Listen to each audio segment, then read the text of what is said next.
जय हो शनिदेव। आइए सुनाते हैं शनिदेव की व्रत कथा एवं विधि। इस दिन शनिदेव की पूजा होती है। काला तिल, काला वस्त्र, तेल, उड़द शनिदेव की अति प्रिय हैं, इसलिए इसके द्वारा शनिदेव की पूजा की जाती है। शनि स्रोत का पाठ भी विशेष लाभदायक सिद्ध होता है। शनिदेव व्रत कथा। एक समय सूर्य, चंद्रमा, मंगल, बुध, बृहस्पति, शुक्र, शनि, राहु, केतु इन सब ग्रहों में आपस में विवाद हो गया कि हम में से सबसे बड़ा कौन है। सब अपने आप को बड़ा कहते। जब आपस में कोई निश्चय ना हो सका तो वो आपस में झगड़ते हुए देवराज इंद्र के पास गए और कहने लगे कि आप सब देवताओं के राजा हैं, इसलिए आप हमारा न्याय करके बतलाएं, हम नवी ग्रहों में कौन सबसे बड़ा ग्रह है। देवराज इंद्र देवताओं का प्रश्न सुनकर घबरा गए और कहने लगे कि मुझ में ऐसी सामर्थ्य नहीं है कि मैं किसी को बड़ा या छोटा बतला सकूं। मैं अपने मुख से नहीं कह सकता। हाँ, एक उपाय हो सकता है। इस समय पृथ्वी पर राजा विक्रमादित्य अब दूसरों के दुखों का निवारण करने वाले हैं, इसलिए आप सब मिलकर उन्हीं के पास जाइए, वही आपके विवाद का निवारण करेंगे। सभी ग्रह देवता देवलोक से चलकर भूलोक में जाकर राजा विक्रमादित्य की सभा में उपस्थित हुए। अपना प्रश्न राजा के सामने रखा। राजा विक्रमादित्य ने ग्रहों की बात सुनकर गहरी चिंता में पड़ गए कि अपने मुख से किसको बड़ा या किसको छोटा बतलाऊं। जिसको छोटा बतलाऊंगा वही क्रोध होकर उसका झगड़ा निपटाने के लिए उसने एक उपाय सोचा और सोने, चांदी, कांसा, पीतल, सीसा, रांगा, जस्ता, अभ्रक और लोहे 9 धातुओं के 9 आसन बनवाए। सब अपने आसनों को कम से कम, जैसे सोना सबसे पहले, लोहा सबसे पीछे बिछाया गया। इसके पश्चात राजा ने सब ग्रहों से कहा, आप सब अपना अपना आसन ग्रहण करें। जिसका आसन सबसे आगे वो सबसे बड़ा, जिसका सबसे पीछे वो सबसे छोटा जानिए। क्योंकि लोहा सबसे पीछे था, शनि का आसन था, इसलिए शनि देव ने समझ लिया कि राजा ने मुझको सबसे छोटा बना दिया है। इस निर्णय पर शनि को बहुत क्रोध आया। उसने कहा कि राजा, तू नहीं जानता, सूर्य एक राशि में 1 महीने, चंद्रमा 2.25 महीने, मंगल 1.5 महीने, बृहस्पति 13 महीने, बुध और शुक्र 1-1 महीने विचरण करते हैं, परंतु मैं एक राशि में 2.5 वर्ष से 7.5 वर्ष तक रहता हूँ। बड़े बड़े देवताओं को भी मैंने भीषण दुख दिए हैं। राजन सुनो, श्री रामचंद्र को 7.5 आई, उन्हें वनवास हो गया। रावण पर आई तो राम ने वानरों की सेना को लेकर लंका पर चढ़ाई कर दी, रावण के कुल का नाश कर दिया। हे राजन, अब तू सावधान रहना। राजा विक्रमादित्य ने कहा, जो भाग में होगा देखा जाएगा। इसके बाद अन्य ग्रहों में से प्रसन्नता के साथ साथ अपने अपने स्थान पर चले गए, परंतु शनिदेव क्रोध के साथ वहां से चले गए। कुछ काल व्यतीत होने पर जब विक्रमादित्य को 7.5 की दशा आई तो शनिदेव घोड़ों के सौदागर बनकर उनके घोड़ों के सहित राजा विक्रमादित्य की राजधानी में आए। जब राजा ने घोड़े के सौदागर के आने की खबर सुनी तो अपना अश्वपाल को अच्छे अच्छे घोड़े खरीदने की आज्ञा दी। अश्वपाल ऐसी अच्छी नस्ल के घोड़े देखकर एक एक अच्छा सा घोड़ा चुनकर सवारी के लिए उस पर चढ़े। राजा के पीठ पर चढ़ते ही घोड़ा तेजी से भागा। घोड़ा बहुत दूर एक घने जंगल में जाकर राजा को छोड़कर अंतर्ध्यान हो गया। उसके बाद राजा विक्रमादित्य अकेला जंगल में भटकता फिरता रहा। भूखा प्यास से दुखी राजा ने भटकते भटकते एक गाँव वाले को देखा। गाँव वाले ने राजा को प्यास से व्याकुल देकर पानी पिलाया। राजा की अंगुली में एक अंगूठी थी, वह अंगूठी उसने निकालकर प्रसन्नता के साथ गवाले को दे दी और स्वयं शहर की ओर चल दिया। राजा शहर में पहुंचकर एक सेठ की दुकान पर जाकर बैठ गया। अपने आप को उज्जैन का रहने वाला नाम बीका बतलाया। सेठ ने उसको एक कुलीन मनुष्य समझकर जल आदि पिलाया। भाग्यवश उसी दिन सेठ की दुकान पर बहुत अधिक बिक्री हुई। तब सेठ उसको भाग्यवान पुरुष समझकर भोजन के लिए अपने घर साथ ले गया।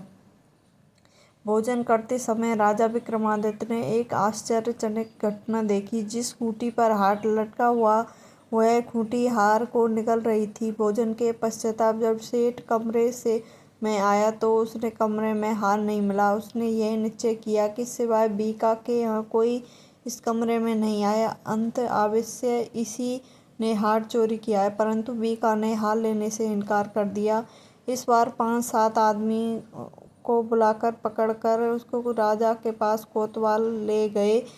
फौजदार ने उसको राजा के सामने उपस्थित कर दिया। कहा कि यह आदमी भला प्रतीत होता है, चोर मालूम नहीं होता, परंतु सेठ का कहना है कि इसके सिवाय कोई उसके घर नहीं आया, इसलिए अवश्य ही चोरी इसने की है। राजा ने आज्ञा दी कि इसके हाथ पैर काटकर चौरंगिया किए जाए, परंतु राजा की आज्ञा का पालन किया। बीका के हाथ पैर काट दिए गए। कुछ काल व्यतीत होने पर एक तेली अपने घर ले गया और उसको कोलू पर बिठा दिया। बीका उस पर बैठा हुआ अपनी जबान से बैल हाँकता रहा। इस काल में राजा की शनि की दशा समाप्त हो गई। वर्षा ऋतु के समय वह मल्हार राग गाने लगा।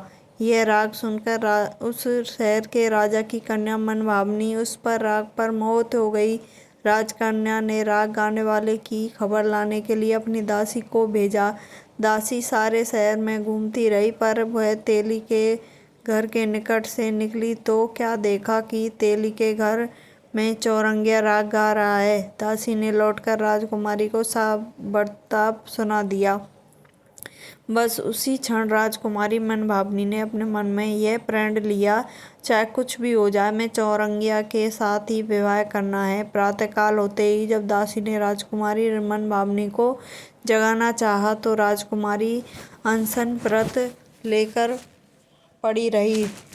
दासी ने रानी के पास आकर राजकुमारी के न उठने का बर्ताव कहा। रानी ने वहां आकर राजकुमारी को जगाया और उसके दुख का कारण पूछा। राजकुमारी ने कहा, माताजी, मैंने प्रण कर लिया है कि तेली के घर जो चौरंगिया मैं उसी के साथ विवाह करूंगी। माता ने कहा, पगली, तू ये क्या कह रही है? तू किसी देश के राजा के साथ परिणया जाएगी। कन्या कहने लगी कि माताजी, मैं अपना प्रण नहीं तोड़ूंगी। माता ने चिंतित होकर यह बात महाराज को बताई। महाराज ने भी आकर उसे समझाया कि अभी देश देशांतर में अपने दूत भेजकर सहयोग रूपवान एक बड़े से बड़े गुणी राजकुमार के साथ तेरा विवाह करूंगा। ऐसी बातें सुन तुम्हें कभी नहीं विचारनी चाहिए। परंतु रानी ने कहा, पिताजी, मैं अपना प्राण त्याग दूंगी, परंतु किसी के साथ विवाह नहीं करूंगी। यह सुनकर राजा ने क्रोध से कहा, यदि तेरे भाग में ऐसा लिखा है तो जैसी तेरी इच्छा वैसा ही कर। राजा ने तेली को बुलाकर कहा, तेरे घर में जो चौरंगिया है उसके साथ मैं अपनी कन्या का विवाह करना चाहता हूँ। तेली ने कहा, महाराज, ये कैसे हो सकता है? राजा ने कहा कि भाग में लिखे को कोई नहीं टाल सकता। अपने घर जाकर विवाह की तैयारी करो। राजा ने सारी तैयारी कर तोरण बंधार लगवाकर राजकुमारी का विवाह चौरंगिया के साथ कर दिया। रात्रि को जब विक्रमादित्य और राजकुमारी महल में सोए तब आधी रात के समय शनिदेव ने विक्रमादित्य को स्वप्न दिया और कहा कि राजा, मुझको छोटा बतलाकर तुमने कितना दुख उठाया। राजा ने कहा, शनिदेव से क्षमा मांगी। शनिदेव ने राजा को क्षमा कर दिया। प्रसन्न होकर विक्रमादित्य को हाथ पैर दिए। तब राजा विक्रमादित्य ने शनिदेव से प्रार्थना की, महाराज, मेरी प्रार्थना स्वीकार करें। जैसा दुख आपने मुझे दिया है ऐसा किसी को ना दें। शनिदेव ने कहा, तुम्हारी प्रार्थना स्वीकार है। जो मनुष्य मेरे कथा सुनेगा और कहेगा उसको मेरी दशा में कभी दुख नहीं होंगे, तो नित्य मेरा ध्यान करेगा, चींटियों को आटा डालेगा, उसके सब मनोरथ पूर्ण होंगे। इतना कहकर वो शनिदेव अपने धाम को चले गए। जब राजकुमार मनभावनी की आंखें खुली तो उसने चौरंगिया को हाथ पैर और साथ देखा तो आश्चर्यचकित हो गई। उसको देखकर राजा विक्रमादित्य ने अपना समस्त हाल कहा कि मैं उज्जैन का राजा विक्रमादित्य हूँ। यह सुनकर राजकुमारी अत्यंत प्रसन्न हुई। प्रातःकाल राजकुमारी ने अपनी सखियों से पिछले रात का हाल चाल पूछा तो अपने पति का समस्त वार्तालाप सुना कहा। तब सबने प्रकट की और कहा प्रसन्नता प्रकट कहा कि ईश्वर ने आपकी मनोकामना पूर्ण कर दी है। जब उस सेठ ने यह घटना सुनी तो वह राजा विक्रमादित्य के पास गया, उसके पैरों में गिरकर क्षमा मांगने लगा कि आप पर मैंने चोरी का झूठा दोष लगाया। आप जो चाहे मुझे दंड दे सकते हैं। राजा ने कहा मुझे पर शनि देव का कोप था, इस कारण यह सब दुख मुझको प्राप्त हुए। इससे तुम्हारा कोई दोष नहीं है। तुम अपने घर जाकर अपना कार्य करो, तुम्हारा कोई अपराध नहीं है। सेठ बोला महाराज मुझे तभी शांति मिलेगी जब आप मेरे घर चलकर प्रीतिपूर्वक भोजन करेंगे। राजा ने कहा जैसी आपकी इच्छा हो वैसा ही करें। सेठ ने अपने घर जाकर अनेक प्रकार के सुंदर व्यंजन बनाकर राजा विक्रमादित्य को प्रतिभोज दिया। जिस समय राजा भोजन कर रहे थे एक आश्चर्यजनक घटना घटित सबको दिखाई दी। जो खूंटी पहले हार निगल गई थी वह हार उगल रही थी। अब जब भोजन समाप्त हो गया तो सेठ ने हाथ जोड़कर सारी मोहर निगल गई थी।